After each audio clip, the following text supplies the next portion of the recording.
సుప్రీంకోర్టును ఆశ్రయించారు. తన అరెస్ట్ సవాల్ చేస్తూ సుప్రీంకోర్టులో పిటిషన్ దాఖలు చేశారు. కేజ్రీవాల్ పిటిషన్పై విచారించిన Delhi high court Delhi CM petition కొట్టేస్తుంది. కేజ్రీవాల్ అరెస్టుపై ఈడీ వద్ద అన్ని ఆధారాలున్నాయని హైకోర్టు స్పష్టం చేస్తుంది. దీంతో సుప్రీంకోర్టులోనే ఈ విషయంపై తేల్చుకోనున్నారు.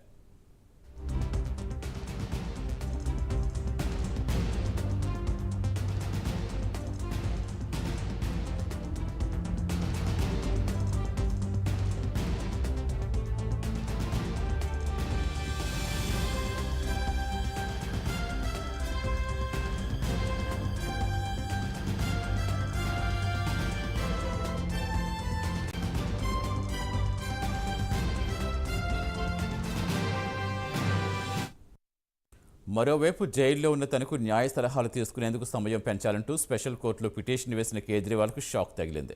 కేజ్రీవాల్ పిటిషన్ సెషన్స్ కోర్టు కొట్టేస్తుంది. న్యాయ సలహాల కోసం సమయం పెంచే ప్రసక్తి లేదని స్పష్టం చేస్తుంది.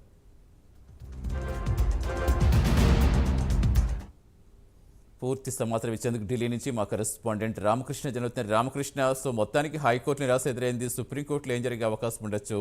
లీగల్ ఎక్స్పర్ట్స్ ఎలాంటి ఎక్స్పెక్టేషన్స్ పెట్టుకున్నారు? అయితే సతీష్, ఈ రోజు కేజ్రీవాల్ పిటిషన్ సుప్రీంకోర్టుకు రాబోతుంది. మరి ఢిల్లీ హైకోర్టు కేజ్రీవాల్ పిటిషన్ ని డిస్మిస్ చేసిన నేపథ్యంలో ఆయన తన అరెస్ట్ అక్రమం అంటూ సుప్రీంకోర్టుని ఆశ్రయించారు. మరి సుప్రీంకోర్టు ఈ రోజు ఎలాంటి డెసిషన్ తీసుకుంటుందో కూడా వేచి చూడాలి.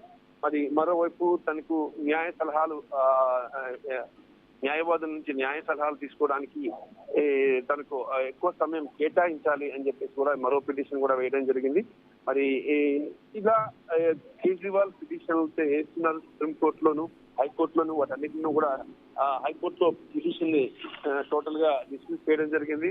కేజ్రీవాల్ లిక్కర్ స్కామ్ లో ఇన్వాల్వ్ అయ్యారు, ఆయన పాత్ర ఉంది, ఆయన కింగ్ పిన్ అంటూ ఈడీ తన వద్ద ఉన్న ఆధారాలన్నింటినీ కూడా సమర్పించడం జరిగింది. ఆ ఈడీ సమర్పించిన ఆధారాల నేపథ్యంలో కోర్టు కన్విన్స్ అయింది. కోర్టు కన్విన్స్ అవుతూ కేజ్రీవాల్ పిటిషన్ ని కొట్టివేయడం జరిగింది. దీంతో ఆయన సుప్రీంకోర్టుని అప్రోచ్ చేయాలి. సుప్రీంకోర్టులో ఈ రోజు విచారణ జరగబోతుంది దీనికి సంబంధించి.